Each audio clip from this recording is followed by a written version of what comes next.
ہم وہی کہیں گے جو ہمارا دین ہم کو بتاتا ہے، عمل کرو تو تمہارا بھلا ہے۔ یہ ایک صاحب پوچھ رہے ہیں کہ والدین کا کسی بد مذہب سے تعلق ہو تو ماں باپ کے ساتھ کیسا سلوک کرنا چاہیے؟ ماں باپ کے ساتھ کیا سلوک کرنا چاہیے؟ انہیں نرمی سے سمجھائیں، عقائد اہل سنت بتائیں، معمولات اہل سنت کے سچے ہونے کو بتائیں، اور بد مذہبوں کے کفری عقائد سے انہیں آگاہ کریں۔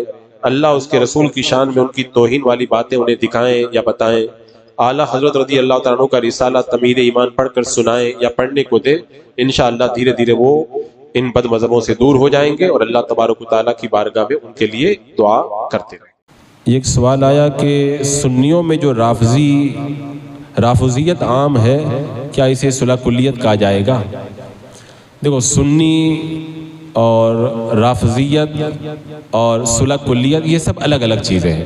جیسے سنی وہ ہے جو ما انا علیہ و صحابی کا مصداق ہو، خلفائے راشدین کی افضلیت کا ترتیب خلافت کے مطابق اعتقاد رکھ کے صحابہ کا ذکر بھلائی سے کرے، ائمہ اربعہ میں سے کسی ایک کی تقلید کرے، باطل فرقوں سے دوری اختیار کرے، حسام الحرمین کے مطابق کافروں کے لیڈروں کو کافر مانے، وہ سنی ہے۔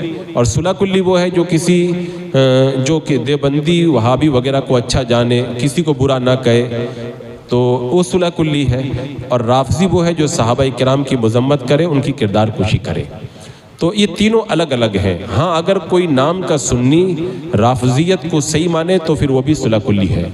اور آج کل جو بنام سنی رافضیوں کے طریقے پہ لوگ چل رہے ہیں، جیسے حضرت ابو بکر صدیق رضی اللہ تعالیٰ عنہ کی افضلیت کا انکار کر کے یہ کہتے ہیں کہ حضرت مولا علی سارے صحابہ میں سب سے افضل ہیں، یا حضرت امیر معاویہ کی گستاخی کرتے ہیں، تو وہ سنیت سے خارج اور گمراہ ہیں۔ یہ آدھے سنی اور آدھے رافضی جو ہوتے ہیں، اعلیٰ حضرت رضی اللہ تعالیٰ عنہ نے ان کو ایک نیا نام دیا ہے۔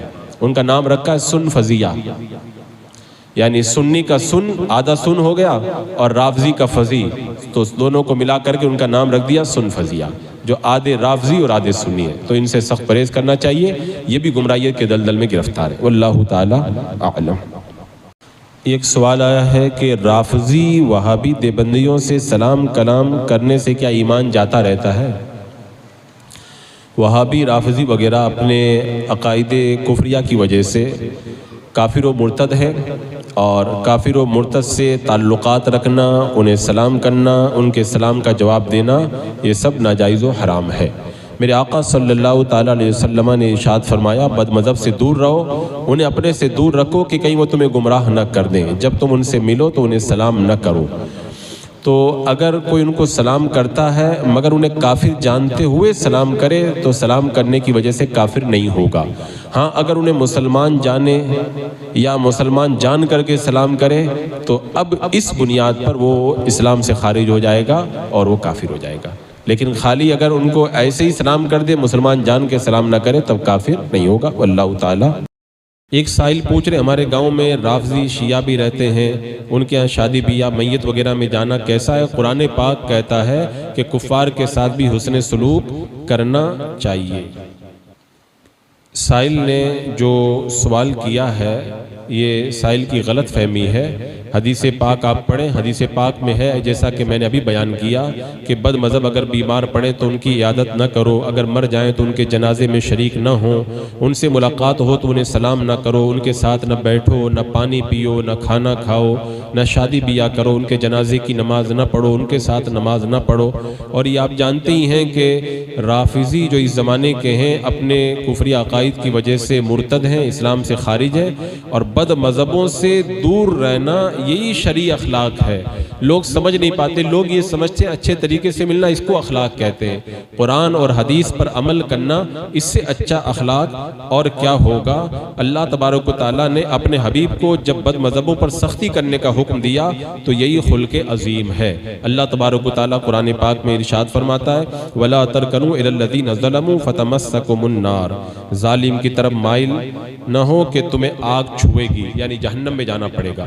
شیخ مجدد الف ثانی رحمۃ اللہ تعالیٰ علیہ فرماتے ہیں اللہ تبارک و تعالیٰ نے کافروں پر سختی کرنے کا حکم دیا تو یہ اچھے اخلاق میں داخل ہے کہ کافروں کے ساتھ سختی کی جائے۔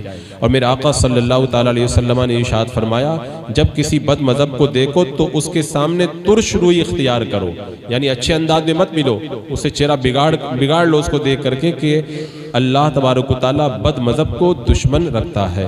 حضور سیدنا سرکار فاروق اعظم رضی اللہ تعالیٰ عنہ کے گھر میں مہمان آیا، مغرب کے بعد میں کھانا سامنے رکھا، کھاتے وقت میں اس نے بد مذہبی کی باتیں کی تو آپ نے فرمایا کہ اس کے سامنے سے کھانا اٹھا لیا جائے اور اس کو باہر نکال دیا جائے۔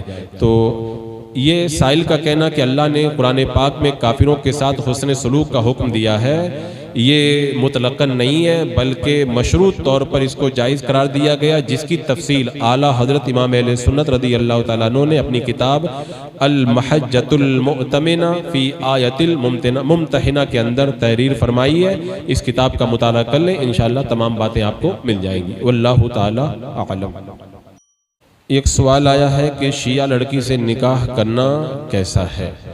حضور صد الشریعہ بدر الطریقہ علی رحمت و رضوان فرماتے ہیں کہ اس زمانے کے رافضی بہت سی وجوہات کی بنیاد پر کافر و مرتد ہیں، ان سے نکاح نہیں ہو سکتا، اگر کیا جائے گا تو وہ باطل محض ہوگا اور زنا ہوگا، لہذا اس دور کے رافضیوں کے ساتھ میں نکاح کرنا صحیح نہیں ہے، اگر کسی نے کیا تو بھی صحیح نہیں ہوگا اور ایسا کرنے والا سخت فاسق و فاجر اور گنہگار ہوگا اور اس لڑکی کو فوراً جدا کرنا واجب ہے۔ واللہ تعالی اعلم۔ ایک صاحب یہ پوچھ رہے ہیں کہ اگر کوئی سنی صرف کھانے پینے کے لیے تبلیغی جماعت میں چلا جائے تو اس کے لیے کیا حکم ہے؟ تبلیغی جماعت یہ دیوبندیت کی ایک شاخ ہے، ان کے عقائد وہی ہیں جو دیوبندیوں کے عقائد ہیں، جو ان تبلیغی جماعت والوں کے کفریہ عقائد کی وجہ سے انہیں کافر مانتے ہوئے ان کے ساتھ چلا جائے تو یہ جانا حرام ہے، ان کے ساتھ میں کھانا پینا یہ ناجائز ہے، اور جو ان کے ساتھ میں کھائے گا پیے گا وہ فاسق و فاجر اور گنہگار ہے، اس پر توبہ لازم ہے، کیونکہ ان کے ساتھ کھانا پینا حدیث پاک کے اندر منع کیا۔ میرے آقا صلی اللہ تعالیٰ علیہ وسلم نے ارشاد فرمایا بد مذہب اگر بیمار پڑے تو ان کی عیادت نہ کرو، اگر مر جائے تو ان کے جنازے میں شریک نہ ہو، ان سے ملاقات ہو تو انہیں سلام نہ کرو، ان کے ساتھ نہ بیٹھو، ان کے ساتھ پانی نہ پیو، ان کے ساتھ کھانا نہ کھاؤ، ان کے ساتھ شادی بیاہ نہ کرو، ان کے جنازے کی نماز نہ پڑھو، نہ ان کے ساتھ نماز پڑھو۔ یہ حدیث پاک کے اندر صاف طور پر بیان کر دیا گیا ہے، اور یہ لوگ پہلے نماز کے نام پر لے کر کے جاتے ہیں، لیکن جب لوگ قریب ہو جاتے ہیں تو انہیں گمراہ اور وہابی بنا دیتے ہیں۔ اور ایک بات یہ بھی یاد رکھی جائے کہ تبلیغی جماعت کے جو بانی ہیں مولوی الیاس، اس نے خود اپنی کتاب میں لکھا ہے کہ لوگ سمجھتے ہیں کہ یہ نماز کی تحریک ہے، میں قسم کھا کر کہتا ہوں یہ نماز کی تحریک ہرگز نہیں ہے، مجھے ایک نئی قوم پیدا کرنی ہے۔ اور اس نے اپنے ملفوظات میں لکھا ہے کہ مولانا اشرف علی تھانوی نے بہت بڑا کام کیا، میں چاہتا ہوں کہ طریقہ کار میرا ہو اور تعلیمات مولانا اشرف علی تھانوی کی پھیلائی جائے۔ تو اس سے آپ اندازہ لگا لیں کہ تبلیغی جماعت میں جانا یہ ایمان اور عقیدے کے لیے کتنا مضر ہے۔ واللہ تعالی اعلم۔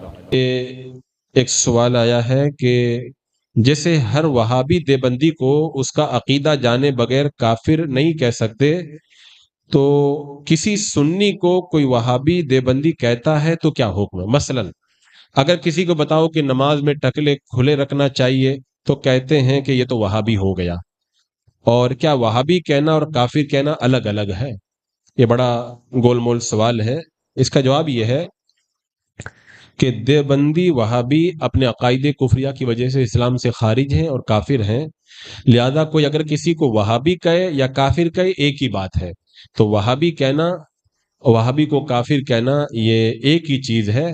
تو جو اپنے آپ کو دیوبندی وہابی کہے اسے کافر مانا جائے گا، بلکہ علماء کرام نے فرمایا جو شخص جھگڑے میں یا مذاق کے طور پر بھی کہہ دے کہ میں دیوبندی ہوں یا وہابی ہوں، اس کو بھی کافر کہا جائے گا۔ تو سوال کرنے والے کا یہ کہنا کہ ہر وہابی دیوبندی کو اس کا عقیدہ جانے بغیر کافر نہیں کہہ سکتے، یہ غلط ہے۔ جب وہ وہابی دیوبندی ہے تو اس کو کافر کہیں گے۔ ہاں، اگر کسی کے وہابی یا دیوبندی ہونے میں یقین نہ ہو اور آپ کو جانچنا ہو کہ یہ وہابی دیوبندی ہے یا نہیں ہے، تو جانچنے کا طریقہ یہ ہے کہ وہابیوں دیوبندیوں کے پیشواؤں کی کفری عبارتیں اس کو بتائی جائیں، اگر صاف صاف کہہ دے کہ یہ لوگ بے دین ہیں تو وہ سنی ہے، اور اگر ان کی کفریہ باتوں کو سن کر کے صفائی دے اور ان کو کافر نہ مانے تو پھر وہ سنی نہیں ہے۔ اور دوسری بات یہ ہے، کسی سنی صحیح العقیدہ کو بلا وجہ دیوبندی وہابی کہنا یہ بھی کفر ہے۔ کسی سنی صحیح العقیدہ کو بلا وجہ کوئی دیوبندی وہابی کہے وہ بھی کافر ہے، کہنے والے پر توبہ لازم ہے، تجدید ایمان لازم ہے۔ ہاں اگر کسی نے گالی کے طور پر کسی کو دیوبندی کہا تو وہ کافر نہیں ہوگا، لیکن توبہ کرے۔ اور یہ کہنا کہ ٹکنے کھلے ہوئے تھے اس پر کوئی اگر وہابی کہتے تو یہ تو جہالت ہے، یہ جہالت ہے، اور یہ جاہلوں کا طریقہ، اس سے پرہیز کرنا چاہیے۔ ایک صاحب پوچھ رہے ہیں کہ اگر کوئی سنی بے نمازی سے وہابی دیوبندی کو اچھا کہے تو کیا حکم ہے؟ یعنی معاذ اللہ اگر کوئی یہ کہہ دے بے نمازی کو کہ اس سے تو دیوبندی وہابی اچھے ہیں تو کیا حکم ہے؟ دیکھو پہلے یہ مسئلہ سن لیں، ایک وقت کی نماز بھی جان بوجھ کر کے ترک کرنا بلا عذر شرعی یہ سخت کبیرہ گناہ ہے، مگر یہ مسئلہ بھی یاد رکھیں کہ سنی صحیح العقیدہ اگر کوئی کبیرہ گناہ کا ارتکاب کر لے تو وہ کافر نہیں ہے، اور وہابی دیوبندی ضروریات دین کے منکر ہونے کی وجہ سے کافر ہیں۔ تو جو جانتے ہوئے ان کو مسلمان جانے بلکہ مسلمان سے اچھا کہے کہ یہ مسلمان سے اچھا ہے، تب تو اس کہنے والے پر توبہ بھی لازم ہے اور تجدید ایمان بھی لازم ہے اور پھر سے نکاح کرنا بھی لازم ہے، کیونکہ جب ان کو مسلمان ماننا جائز نہیں ہے تو مسلمان سے اچھا کہنا کیسے صحیح ہو جائے گا؟ لہذا کوئی اس طرح سے کہے تو اس کے اوپر توبہ اور تجدید ایمان لازم ہے۔ ایک سوال آیا ہے کہ کیا ہم ابن عبد الوہاب نجدی اور ابن تیمیہ کو کافر مانتے ہیں یا گمراہ مانتے ہیں؟ ابن تیمیہ گمراہ بد مذہب تھا، اس نے بہت سارے مسائل میں اجماع امت کی مخالفت کی، بہت سارے فتنے پیدا کیے، لوگوں کو گمراہ کرتا تھا۔ اور محمد ابن عبد الوہاب نجدی کا عقیدہ یہ تھا کہ تمام دنیا کے مسلمان میرے علاوہ اور میرے ماننے والوں کے علاوہ سب کافر و مشرک ہیں، ان سے جنگ کرنا اور ان کے مالوں کو لوٹ لینا جائز ہے۔ تو جب اس نے تمام دنیا کے مسلمانوں کو کافر کہا تو یہ کفر اسی کی طرف پلٹ گیا اور اسی کے اوپر یہ حکم لاگو ہوا، واللہ تعالی۔ ایک صاحب نے سوال کیا ہے کہ آج کل بہت سارے سنی اپنے بچوں کو دارالعلوم دیوبند میں بھیجتے ہیں اور یہ کہتے ہیں کہ جب اردو عربی سیکھ جائے گا تو ہم نکال کر سنی مدرسے میں ڈال دیں گے، تو کیا ایسا کرنا درست ہے؟ وہابی دیوبندی سے بچوں کو پڑھنا اور پڑھوانا ناجائز و حرام ہے، کیونکہ علماء اہل سنت کے فتاوی کی روشنی میں وہابی دیوبندی کافر و مرتد ہیں، اور اعلیٰ حضرت امام اہل سنت رضی اللہ تعالیٰ عنہ نے فرمایا کہ وہابی دیوبندی مولویوں سے کسی بھی بے دین سے علم دین حاصل کرنا، علم دین سیکھنا اور ان کو اپنا استاد بنانا ہرگز جائز نہیں ہے۔ اور ایک جگہ اور آپ نے ارشاد فرمایا کہ بد مذہبوں سے بچوں کو پڑھوانے کے بارے میں جب آپ سے سوال ہوا تو آپ نے ارشاد فرمایا یہ حرام حرام حرام ہے، اور جو ایسا کریں وہ بچوں کے بدخواہ اور گناہ میں مبتلا ہیں۔ اور امام محمد بن سیری رضی اللہ تعالیٰ عنہ جو حضرت انس رضی اللہ تعالیٰ عنہ کے شاگرد ہیں، آپ کی بارگاہ میں دو بد مذہب آئے اور عرض کی کچھ آیات قرآن کی ہم آپ کو پڑھ کر کے سنائیں؟ آپ نے فرمایا میں نہیں سننا چاہتا۔ انہوں نے کہا کہ کچھ اللہ کے رسول علیہ السلام کی حدیثیں سنا دیں؟ آپ نے فرمایا میں نہیں سنتا۔ ان لوگوں نے اصرار کیا تو آپ نے ارشاد فرمایا تم یا تو اٹھ کر کے چلے جاؤ یا پھر میں اٹھ کر کے چلا جاتا ہوں۔ وہ جب چلے گئے تو لوگوں نے پوچھا کہ حضور آپ قرآن کی آیت یا حدیث سن لیتے تو کیا ہوتا؟ آپ نے ارشاد فرمایا میں نے خوف کیا کہ وہ آیات یا حدیث کے ساتھ کچھ تعویل نکالیں اور وہ میرے دل میں بیٹھ جائے تو میں ہلاک ہو جاؤں۔ تو جب ہمارے ائمہ کرام بد مذہبوں سے قرآن اور حدیث سننے میں اپنے ایمان کے لیے خطرہ سمجھتے تھے تو پھر اگر کوئی کسی دیوبندی وہابی کے مدرسے میں اپنے بچے کو پڑھواتا ہے عربی اردو سیکھنے کے لیے تاکہ بعد میں نکلوا دوں گا، تو خدا نہ کرے کہ وہ ان کی صحبت میں رہ کر گمراہ ہو گیا تو اس کی دنیا اور آخرت دونوں تباہ ہو جائے گی، لہذا ان کے مدرسے میں داخلہ دلوانا جائز نہیں ہے۔ یہ ایک صاحب پوچھ رہے ہیں کہ کیا کسی ولی کے مزار کو ہاتھ لگا کر چومنا جائز ہے؟ محبت چاہتی ہے کہ بوسہ لیا جائے، محبت بوسہ کی دعوت دیتی ہے اور ادب بوسہ لینے سے روکتا ہے، لہذا اگر کسی پر محبت غالب آ جائے اور وہ مزار پاک کا بوسہ لے لے تو اس پر کوئی گرفت نہیں ہے، مگر ادب کا طریقہ یہی ہے، بہتر یہی ہے کہ مزار پاک کا بوسہ نہ لیا جائے۔ اسی لیے علماء کرام نے فرمایا کہ مزار سے کم 4 ہاتھ کے فاصلے پر کھڑے ہوں، ادب کا طریقہ یہی۔ اور اعلیٰ حضرت امام اہل سنت رضی اللہ تعالیٰ عنہ فرماتے ہیں کہ مزار پاک کو ہاتھ نہ لگائے اور بوسہ بھی نہ دے۔ اور بارِ شریعت میں صدر الشریعہ علیہ رحمہ فرماتے ہیں کہ قبر کو بوسہ دینا بعض علماء نے جائز کہا ہے، مگر صحیح یہی ہے کہ منع ہے، کیونکہ ادب کا طریقہ یہی کہ دور رہ جائے، مزار پاک کو بوسہ نہ دیا جائے۔ واللہ تعالی ایک وہابی نے اعتراض کیا ہے کہ جب عیسائی لڑکی اسلام میں داخل کیے بغیر اس سے نکاح کرنا جائز ہے تو وہابی لڑکی سے نکاح کرنا کیوں جائز نہیں ہے؟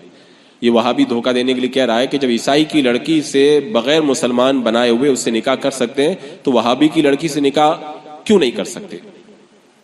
عیسائی عورت سے نکاح کرنا اس وقت جائز ہے جبکہ وہ اپنے عیسائی مذہب پر ہو، مگر مسلمانوں کو پھر بھی ان سے نکاح کرنے سے بالکل پرہیز کرنا چاہیے، کیونکہ اس میں بہت سارے فسادات کا دروازہ کھلتا ہے۔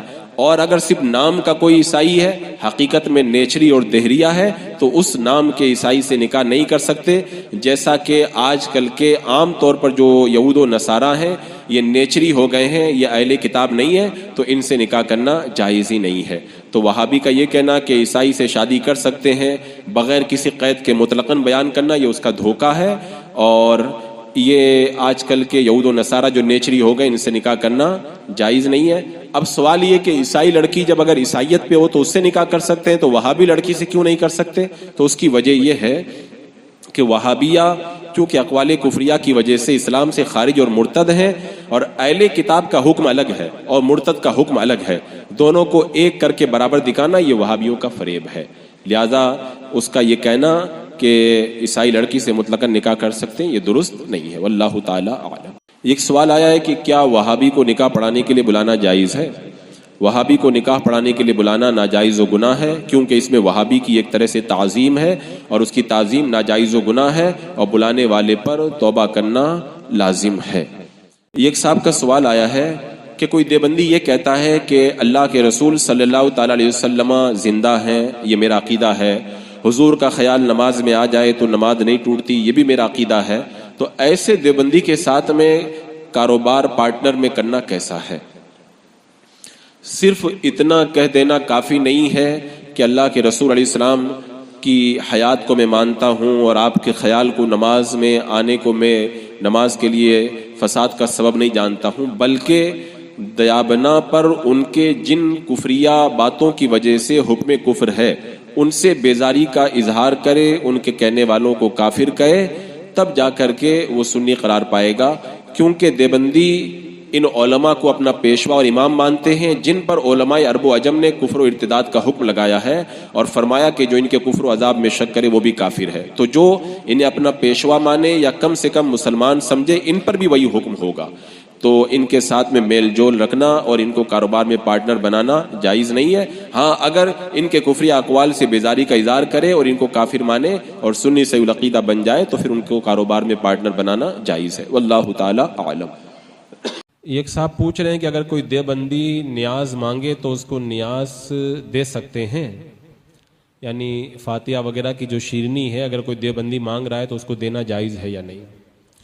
اب ان کے یہاں جب فاتحہ جائز نہیں ہے تو کیوں وہ مانگ رہا ہے؟ پہلے اس کو بتا دیا جائے، سمجھا دیا جائے کہ تمہارے دین دھرم میں تو ان مقدس ہستیوں کے نام سے ہونے والی نیاز کے بارے میں حرام ہونے کا فتویٰ دیا گیا ہے، پہلے اس باطل مذہب سے توبہ کرو، سنی بنو، پھر نیاز کھاؤ۔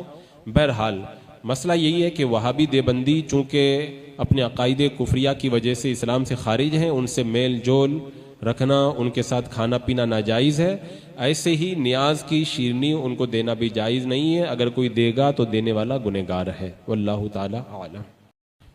ایک صاحب پوچھ رہے ہیں کہ کسی گمراہ کو سنی سمجھ کر سلام کیا، بعد میں معلوم ہوا کہ یہ تو گمراہ ہے، تو کیا کرے؟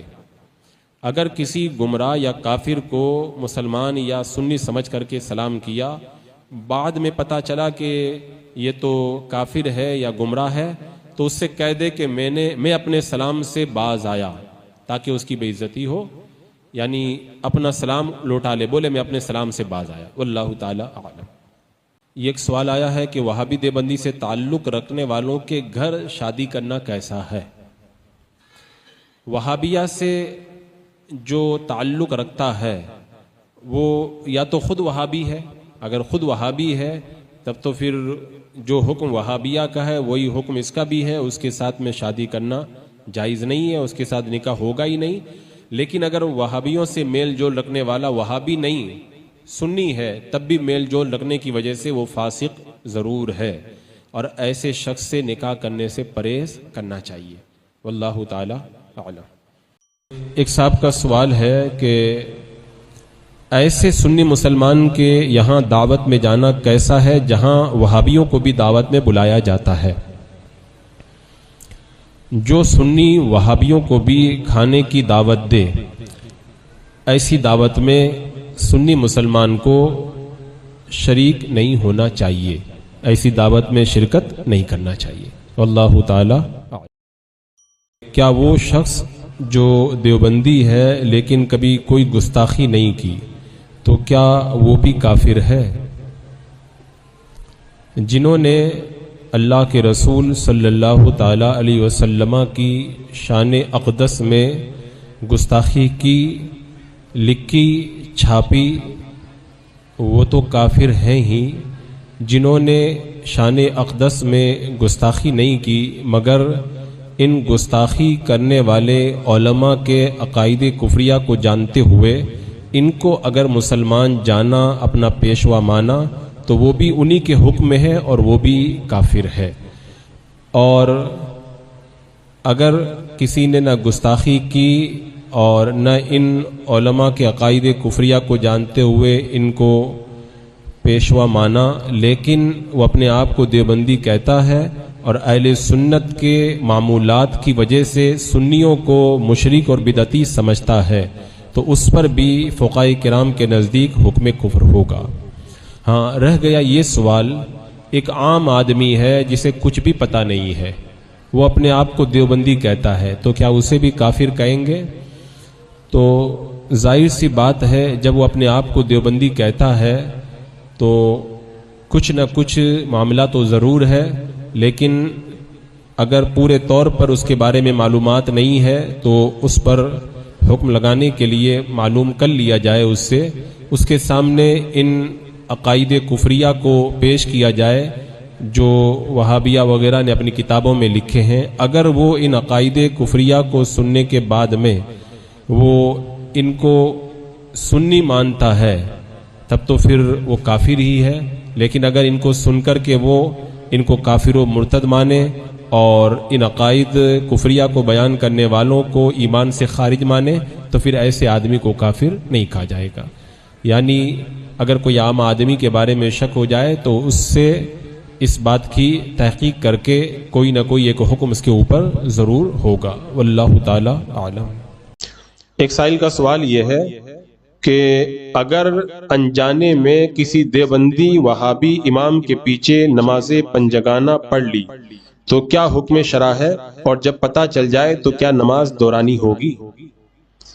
اگر انجانے میں دیوبندی امام کے پیچھے نماز پڑھ لی تو آپ کو یہ تو پتہ ہی ہے کہ اللہ کے رسول صلی اللہ تعالی علیہ وسلم کی شان اقدس میں گستاخی کی وجہ سے دیوبندی ایمان سے خارج ہیں، تو جب ان کا ایمان ہی نہیں ہے تو ان کی نماز نہیں ہے، اور نماز تو مومنوں پہ فرض ہے، جب ایمان ہی نہیں ہے تو اس کی نماز نہیں ہے، اور جب اس کی نماز نہیں تو اس کے پیچھے جس نے نماز پڑھی اس کی نماز بھی باطل محض ہے، یعنی ہوگی ہی نہیں، فرض سر سے نہیں اترے گا۔ اس کو جتنی نمازیں انجانے میں کسی دیوبندی امام کے پیچھے پڑھ لی ہیں ان سب نمازوں کو استرینو یعنی پھر سے پڑھنا پڑے گا، اور اللہ تبارک و تعالیٰ کی بارگاہ میں توبہ و استغفار کریں۔ واللہ تعالیٰ اعلم۔ یہ ایک سائل نے سوال بھیجا ہے کہ کسی وہابی دیوبندی کے ذبیحہ کا کیا حکم ہے؟ زید نے انجانے میں دیوبندی وہابی کا ذبیحہ کھا لیا تو کیا حکم ہے؟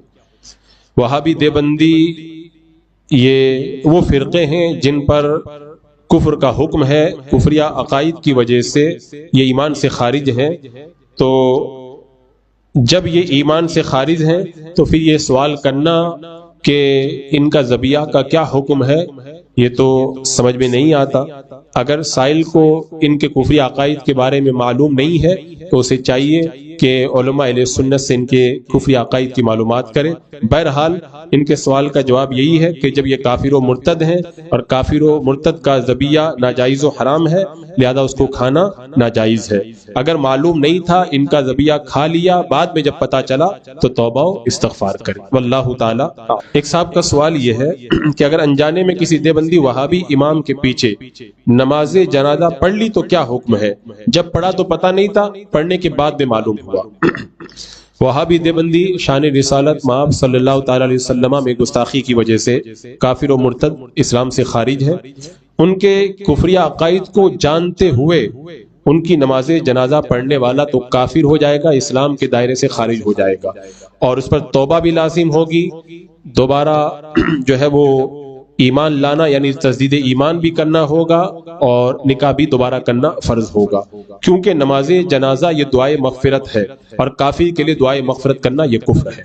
لیکن سائل نے لکھا ہے کہ انجانے میں ایسا ہو گیا کہ وہابی امام کے پیچھے نماز جنازہ پڑھ لی، تو اگر سائل کو یہ پتہ نہیں تھا کہ جو نماز پڑھا رہا ہے وہ دیوبندی امام ہے، یہ تو پتا تھا کہ میت جو ہے وہ سنی ہے، لیکن یہ پتا نہیں تھا کہ امام سنی نہیں ہے بلکہ دیوبندی ہے، تو اگر واقعی ایسا ہے اسے پتا نہیں تھا بعد میں پتا چلا تو توبہ و استغفار کرے، اور آئندہ اس بات کا خیال رکھے کہ بغیر تحقیق کے کسی بد مذہب دیوبندی وہابی امام کے پیچھے نماز ہرگز نہ پڑھے۔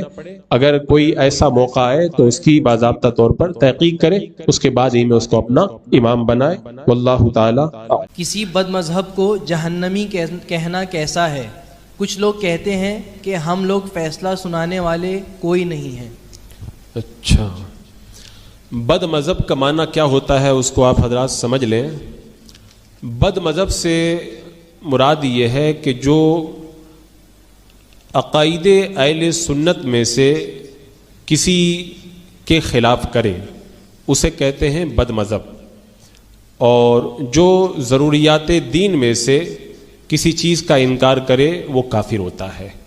تو اگر بد مذہب ایسا ہے جس کی بد مذہبی حد کفر تک پہنچی ہوئی ہے، جیسے آج کل کے دیوبندی وغیرہ، تو جب بد مذہبی حد کفر تک پہنچی ہے تو وہ کافر ہے، اور جب کافر ہیں تو انہیں جہنمی کہہ سکتے ہیں۔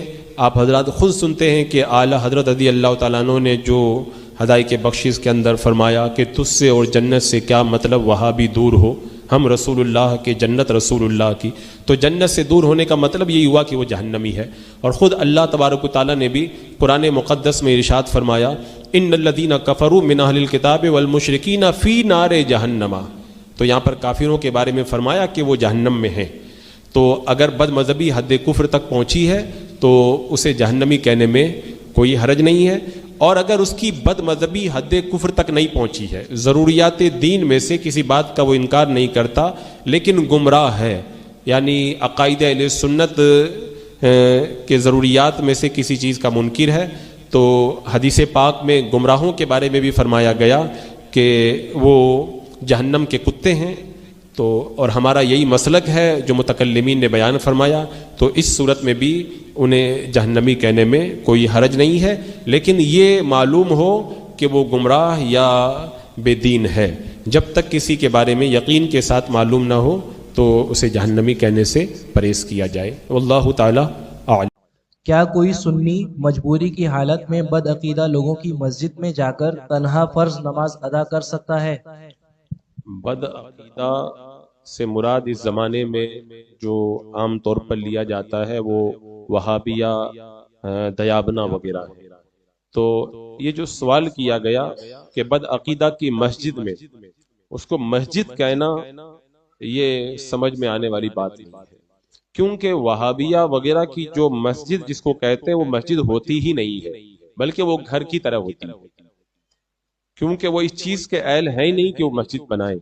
تو لہذا دیوبندی اور وہابی اس زمانے میں جو جن کی گمراہی حد کفر تک پہنچی ہوئی ہے، ان لوگوں کی بنائی ہوئی مسجد ہے ہی نہیں، بلکہ وہ گھر کی طرح ہے.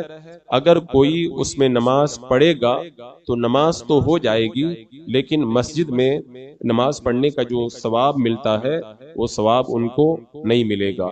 اگر کوئی شخص مجبوری کی وجہ سے ان کی مسجد میں جا کر کے تنہا اگر نماز پڑھ لے تو اس کی نماز درست ہو جائے گی، لیکن پھر بھی کوشش یہی ہونا چاہیے کہ جہاں تک ہو سکے ان کی مسجدوں سے بھی دور رہا جائے، کہ خدا نہ کرے کہ کسی ضرورت کا بہانہ کر کے اگر کوئی ان کی مسجد میں چلا گیا، ان کی کوئی بات اس کے کان میں پڑ گئی، یا انہوں نے اس کو روک کر کے کوئی ایسی بات بتا دی جس کی وجہ سے اس کے عقیدے میں فساد پیدا ہو گیا، تو یہ اس کے لیے ایمان ضائع ہونے کا سبب بن سکتا ہے.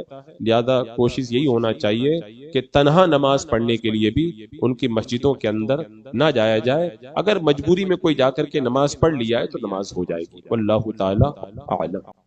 کیا سنی حضرات وہابیوں کی مسجد کے افتتاح میں جا سکتے ہیں؟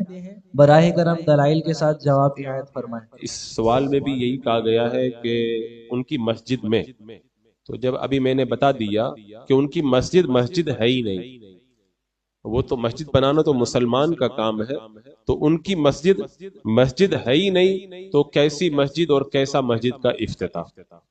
تو ایک تو یہ چیز ہو گئی، اور دوسری بات یہ ہے کہ ان کی مسجد نہیں، اگرچہ گھر ہی کیوں نہ ہو، ان کی دکان ہی کیوں نہ ہو، ان کی دکان یا ان کا گھر یا جس کو وہ لوگ مسجد کہتے ہیں اپنے طور پر، حالانکہ وہ مسجد نہیں ہے، کسی بھی چیز کے افتتاح کے اندر شرکت کرنا جائز نہیں ہے، کیونکہ ہمیں شریعت مطہرہ نے یہ حکم دیا کہ ایسے لوگوں سے دور رہا جائے، ان سے میل جول نہ رکھا جائے، ان کے ساتھ میں اٹھک بیٹھک، کھانا پینا اور سلام و کلام اور کسی طرح کا تعلق رکھنا جائز نہیں ہے. تو جب کسی طرح کا تعلق ان کے ساتھ میں جائز ہی نہیں ہے تو ان کے اس طرح کے فنکشن کے اندر کسی بھی نام سے شرکت کرنا یہ بھی جائز نہیں ہے، اس سے پرہیز کیا جائے. واللہ تعالی اعلم.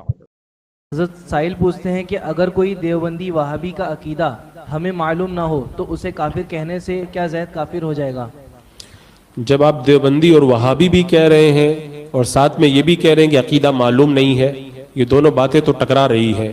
جب دیوبندی اور وہابی کہہ دیا تو پتہ چل گیا کہ دیوبندی اور وہابیوں کا عقیدہ کیا ہے، کہ حسام الحرمین میں مکہ، مدینہ، شام اور ہند و پاک سارے علماء نے، کثیر تعداد میں علماء نے اس بات کی تصدیق کی ہے کہ دیوبندی اور وہابی یہ اپنے عقائد کفریہ کی وجہ سے اسلام سے خارج، اور فرمایا من شک فی کفری و عذابی فقد کفر، جو ان کے کفر اور عذاب میں شک کرے وہ بھی جو ہے وہ کافر ہو جائے گا، کیونکہ انہوں نے اللہ اس کے رسول کی شان میں جو گستاخیاں اپنی کتابوں میں لکھی ہیں، اب ان کو تو میں اپنی زبان سے ادا بھی نہیں کر سکتا.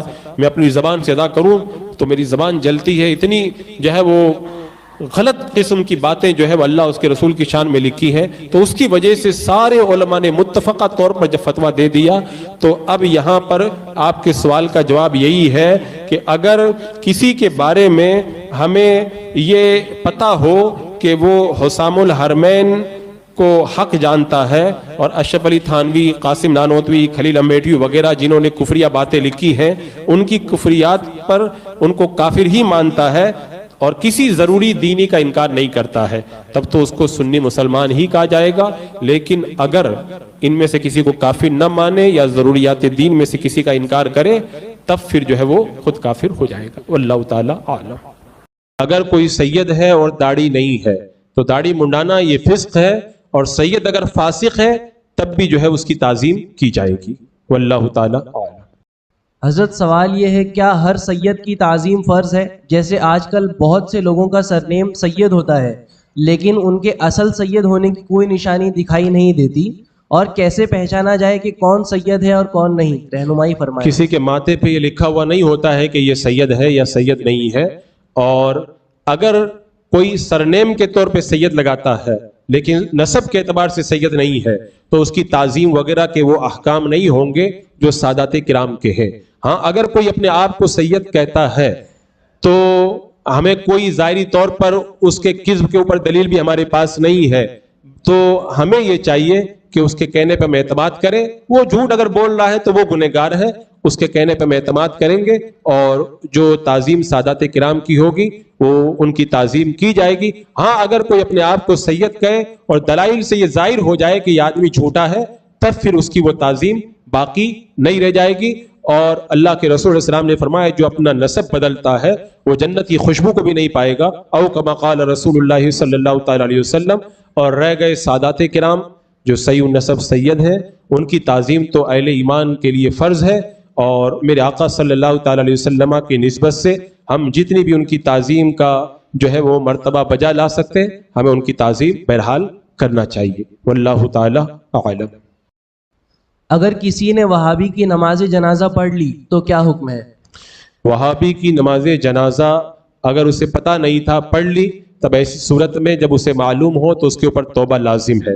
اور اگر پتہ تھا کہ یہ وہابی کا جنازہ ہے لیکن شرما حضوری میں یا کسی کے دباؤ میں پڑھ لی، تب بھی اس کو چاہیے کہ سب لوگوں کے سامنے، جن لوگوں کے سامنے پڑھی ہے سب کے سامنے علی اعلان اپنے گناہ کی توبہ کرے. اور معاذ اللہ اگر اس کی نماز جنازہ کو جائز سمجھ کر کے پڑھا یا اس کو مسلمان سمجھ کر کے اس کی نماز جنازہ کو پڑھا تو یہ نماز پڑھنے والا خود بھی جو ہے وہ ایمان سے خارج ہو جائے گا، اس کی بیوی اس کے نکاح سے نکل جائے گی. دوبارہ کلمہ پڑھے، توبہ کرے، اور بیوی رکھتا ہو تو دوبارہ نکاح کرے، پیر رکھتا تھا تو دوبارہ تجدید بیعت کر کے وہ اپنی ان تمام چیزوں کی تجدید کرے. واللہ تعالی اعلم.